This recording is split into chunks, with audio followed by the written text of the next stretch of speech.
স্রোতের কাছে ভালোবাসার আত্মপ্রকাশ না ঘটাতে পারলেও এবার নিজের মনের মধ্যে গুমড়ি গুমড়ি শেষ হয়ে যাচ্ছে সার্থক। হ্যাঁ বন্ধুরা, ভিডিওতে লাইক দিয়ে দেখতে থাকুন। যেই মুহূর্তে কিনা স্রোত রাইয়ের সাথে দেখা করার জন্য রাইয়ের বাড়িতে গিয়ে উঠে, ঠিক সেই মুহূর্তে রাই স্রোতকে দেখে চমকে ওঠে এবং বলতে থাকে যে আরে স্রোত, তুই কি মনে করে আর কোথা দিয়ে সূর্য উঠলো যে আজকে হঠাৎ করে তোর দর্শন আমি পেলাম। ঠিক সেই সময় স্রোত বলতে থাকে যে দিদি ভাই, তোর যদি একটু কিছুক্ষণের জন্য আমার জন্য সময় থেকে থাকে তাহলে আমি ভেতরে আসবো, নয়তো বা আমার আবার ও বাড়িতেও যাওয়ার আছে, কারণ কাল তো আমি চলে যাবো। এই কথা শোনা মাত্রই রাই চমকে ওঠে এবং রাই বলতে থাকে যে কি, তুই কোথায় চলে যাচ্ছিস বলতো? ও নিশ্চয়ই সার্থকের সাথে তুই হানিমুন প্ল্যান করেছিস, সেখানে নিশ্চয়ই যাওয়ার কথা ভাবছিস।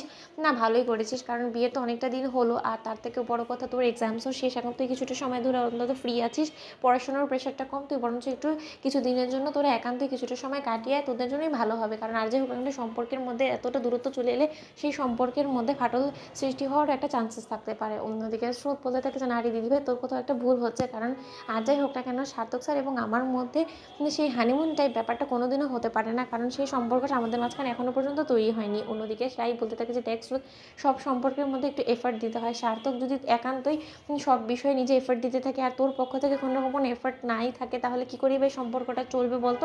আমি মানছি যে সার্থক এবং তোর মধ্যে বনিপনাটা একটু কম, কিন্তু তাই বলে তোরা যে একদমই একে অপরের অপোজিট সেরকমটাও তো নয়। আমি দেখেছি যে তোদের মধ্যে ভাব ভালোবাসা থেকে শুরু করে সব কিছুই আছে, শুধু তোদের মধ্যে মান অভিমানের যাত্রাটা একটু বেশি। সেটা যদি একবার তোদের মধ্যে মিটে যেতে পারে না, তোরা দেখবি যে খুব সুখী সব থেকে বেশি তোরাই হবে। অন্যদিকে স্রোত বলতে থাকে যে তার হবে না দিদিভাই, কারণ সেই দিন আসার আগেই আমি সকলের কাছ থেকে ছুটি নিয়ে এবার বিদায় নেব।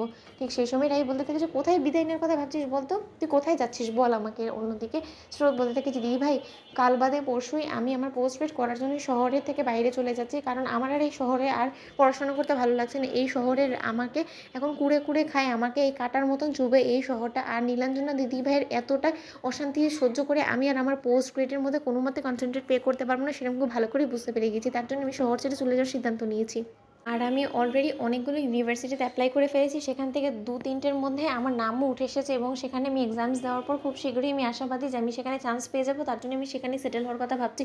তখন রাই বলতে থাকে যে তাহলে সার্থক কী করবে? সার্থকই কি তোর সাথে সেখানে সেটেল হওয়ার কথা ভাবছে নাকি? তখন স্রোত বলতে থাকে যে না রে দিদিভাই, তোর কোথাও একটা ভুল হচ্ছে, সার্থক স্যার তো আমার সাথে যাবে না, সার্থক স্যার এখানেই থাকবে, আমি একাই সেখানে গিয়ে সেটেল হবো। তখন রাই বলতে থাকে যে স্রোত, তুই এত ছোট একটা মানুষ, তুই ওখানে একা কী করে নিজেকে সামলাবি বলতো? তোকে তো সামলানোর জন্যই মানুষ লাগে, তাই না? নাহলে তুই সেখানে একা সব কিছু সামলে নিজের পড়াশোনার উপরে কনসেন্ট্রেট করতে পারবি। আর তার থেকেও বড় কথা, সার্থক এখানে কী করবে বলতো? তোকে ছাড়া তো ও বাচ্চারা পাগল হয়ে যাবে। তখন স্রোত বলতে থাকে যে কেন দিদিভাই, সার্থক স্যার বিয়ের আগেও তো আমাকে ছাড়া থেকেছে, তাই না? তাহলে এবার অন্য ব্যতিক্রম কিছু কেন হবে বলতো?